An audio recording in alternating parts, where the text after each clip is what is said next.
Many of the recent big data breaches and hacks exposed information like email addresses or credit card numbers. But when something as valuable as a social insurance number is lost, the risks shoot up. The 900 Canadians who were exposed through the Heartbleed bug at the Canada Revenue Agency will be asking what to do next and if there's any way to protect themselves from possible identity theft. Claudiu Popa is the CEO of a data security firm, Informatica. Thanks for being with us. Thanks for having me. So we understand from CRA they will, and we can't say this often enough so that people know, they will not be emailing, they will not be calling, because hackers would use those tactics to try to trick people into giving up information. If you've been the subject of this breach, you'll get a registered letter. But after that, what would you recommend people do to make sure that it doesn't turn into anything?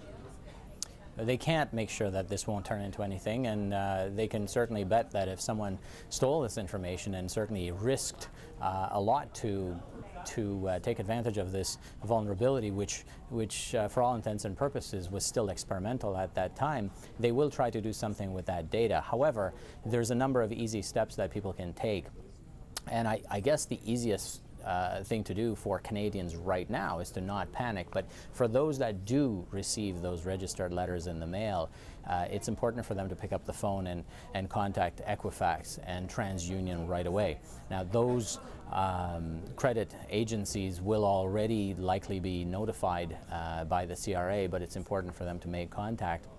And if in fact they do have a sense that their personal information has been exploited or used without their authorization, the RCMP will take the reports, and the Canadian Anti-Fraud Centre will also be looking for that kind of information from them.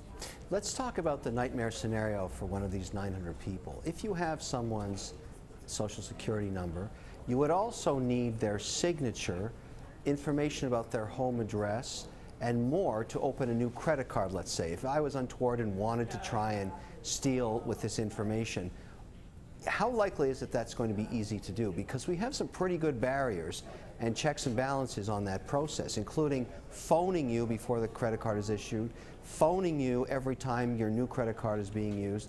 So walk me through how bad it could be. If in fact you preface your question with the worst that can possibly happen, then I can tell you that whoever stole this information likely has access to other databases, and they're running.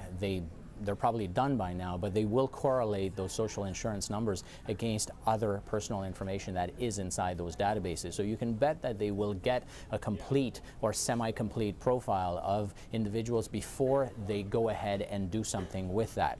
Now, as far as what they're going to do with it, that can vary from getting mortgages, from getting pensions, from applying for loans or opening companies in those names. We know that in the past we've seen various lax approaches to verifying anything from names to phone numbers to signatures on a variety of personal documents, and these guys are typically very good at social engineering or fooling people into lowering their guard.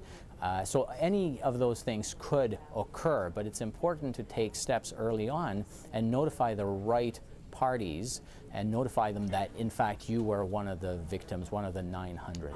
So Claudia, we do talk about more and more of these. We've talked to you recently about these kinds of breaches. Do we just live in a world where this is inevitable? Because the fact that this was actually in the encryption software seems somewhat ironic. That's right. It's the software that's supposed to protect you that is actually exposing your details. And so we're at a point where it's a fine balance between causing people to panic and raising awareness. It's obviously very, very important for people to understand the risk. We've seen a massive breach with Target just recently, and that hit close to home, but this hit home. And so the important thing for Canadians today is to try to think back as they're waiting for the potential letter that might be arriving on their doorstep, is to think back when the last time they were connected or their accountant was connected to the CRA site, and ensure that they were not connected to the site during that 6-hour window or anywhere close to that. That will in itself contain some of that discomfort. But if in fact you know that you were using the site during those 6 hours or any time around then it's probably not too soon to contact Equifax and TransUnion early on before you even receive that letter. All right. Claudio, great to have your expertise on this. Thank you. Claudiu Popa is CEO of Informatica Corporation. Time now for a look at some of the other business stories making news today.